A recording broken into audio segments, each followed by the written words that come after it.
Hey guys, Sean here and welcome to the F1 Word.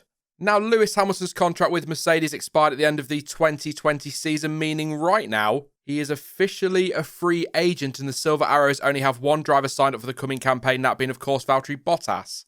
And although it is reported that talks are progressing, as you'd expect, speculation is currently rife about when the 7-time world champion will put pen to paper on a new deal, with some even claiming he could be set to call it a day and retire. But what are the potential sticking points? When will he sign, and could he really walk away from Formula One?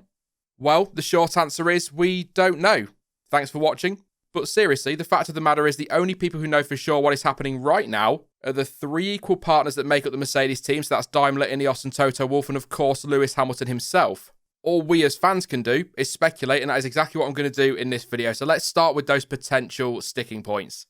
Probably the most obvious of these points is the money. Depending on what you read, his salary expectations range anywhere from £35 million a year to £50 million a year. And there is even talk that he is looking for a percentage of the team's Constructors' Championship winnings on top of that.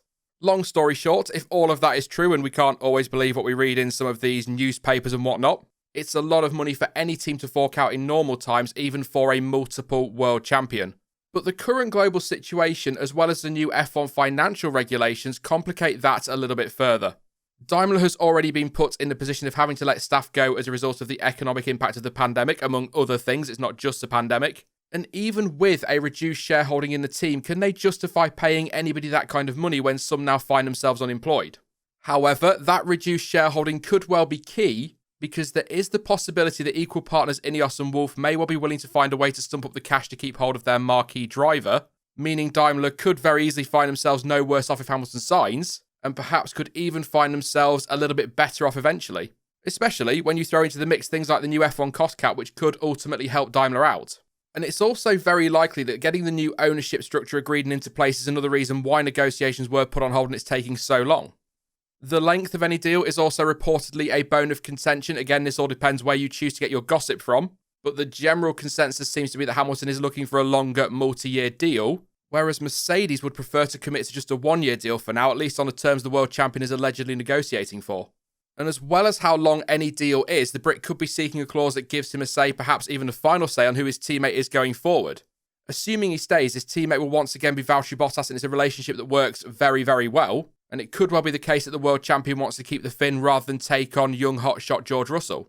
I'd imagine, though, that Mercedes would want the final say on any driver lineup decisions, but that doesn't mean Hamilton won't want to have his input as well. Just something worth bearing in mind. Something I think doesn't seem to get mentioned enough is performance. Now, stick with me on this one. I'm not talking about how Hamilton and Mercedes have performed over the last few years, because quite frankly, not really anything has gone wrong. It's been pretty flawless. What I'm thinking more of is 2022. F1 is about to get one of its biggest ever rules resets, and that could yet have a massive impact on the running order. As unlikely as it may sound or feel right now, there is a chance the Mercedes could do what the likes of Ferrari and McLaren did back in 2009, for example, or even 2014 in the case of Ferrari, and get the new car completely wrong and find themselves in the midfield fighting for fourth in the championship. My point being, if the team is suddenly struggling, does Hamilton really want to sign up for more than a year or two at a time? And if they do start going backwards, do Mercedes want to commit to a long deal? There's a huge drop in income, even with the new financial regulations, between first in the standings and fourth in the standings, and that could very easily dictate what they can and can't afford to pay in terms of a driver's salary. I've kind of clubbed these together, but Hamilton's other interest in his image rights could be another area causing negotiations to drag on. That said, the latter shouldn't be too much of an issue given the freedom Mercedes have given him with his image since 2013, or at least compared to how much freedom he had at McLaren. As for the other things that he wants to focus on in the future, things he's openly pursuing, such as his music and fashion, for example, he has indicated in the past that he would like more time to work on them. But I'm not sure that's a major sticking point, and it's probably something that will take precedent once he decides to retire. Frankly, even with the best will in the world, cramming that in alongside a 23-race season, even with more freedom from the team, is not going to be easy. These probably aren't really major factors and may not even be factors at all, but I still felt it was well worth a mention because it's a topic that often crops up. But in my view, the biggest sticking points are perhaps unsurprisingly money and contract length. So when do I think all this will get resolved? Well, firstly, I do think he will sign for at least one more year. I'm 95% sure of that. However, it must be said there is that little 5% niggle, I suppose, that keeps coming back and sending my brain into overdrive. I mean, he could very easily retire if he wants to. He is statistically the most successful driver of all time. That's not an opinion, that's a fact. More wins, poles, podiums, and points than any other driver, and has a record equaling 7 world titles. Aside from taking that record outright, what is there left to race for? Obviously ignoring the obvious answer of hunger to race and the more sceptical response of more money. What I'm saying is he's done it all, so if he did walk away, who could really blame him?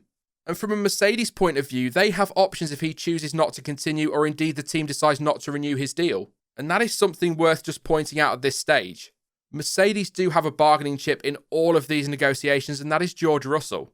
He showed he could hop into that car and perform, looking at one point as though he was going to beat Valtteri Bottas to victory at Sakir.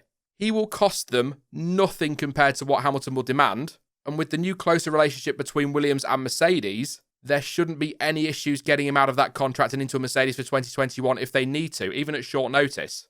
So if it all boils down to money, which I don't think it does, he could be the best option for them.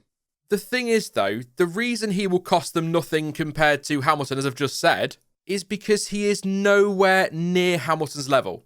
As much potential as Russell has got, and he's got a fair bit, potential is no substitute for a driver of Hamilton's speed, talent, ability, and experience. Yeah, it would make for great headlines, and of course it would blow the World Championship wide open.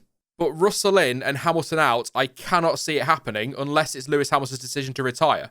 I do believe they have this option in George Russell, no doubt whatsoever. After all, forget everything else, he is their young driver. But I fully expect Mercedes will go all out to make sure they sign Hamilton up, even if it is just for one more year. Plus, I have no doubt whatsoever that drivers elsewhere would suddenly be scrambling through their contracts and poring over the details, desperately looking for an escape clause so they can hop into that car. Again, Mercedes would have options. But I don't think that's something on the cards for this year. Again, I do think he will stay.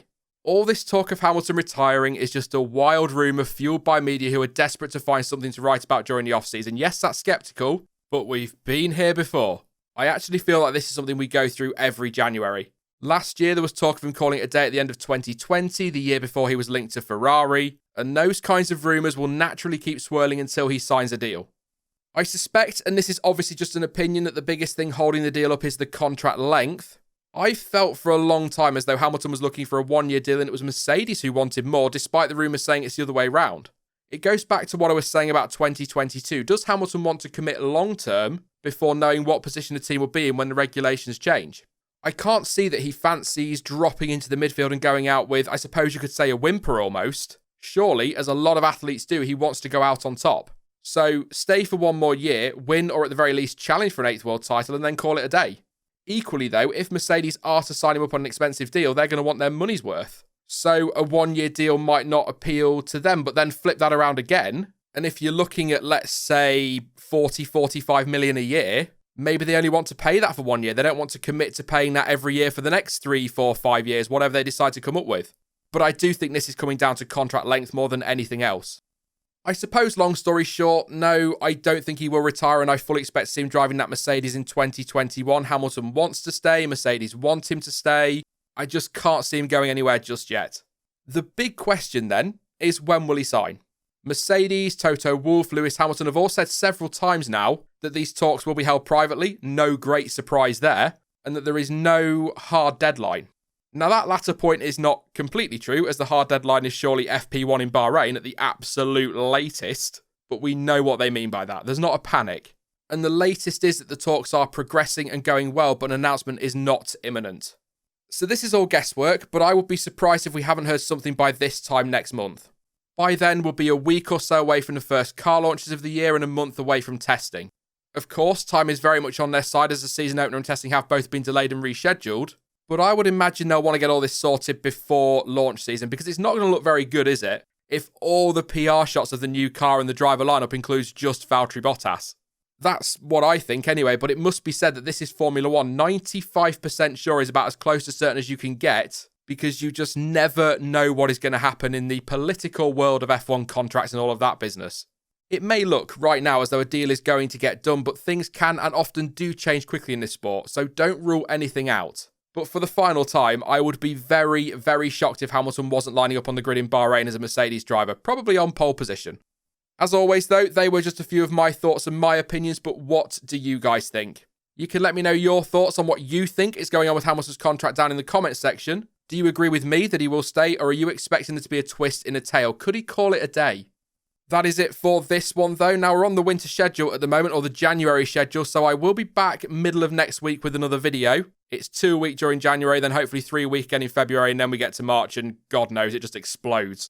And also, I just want to say a massive thank you to everyone for your feedback on the audio. Hopefully sounding a little bit better today. Maybe some tweaks to be made, let me know in the comment section. But I'm pretty confident we'll all agree it's a damn sight better than it was on Tuesday.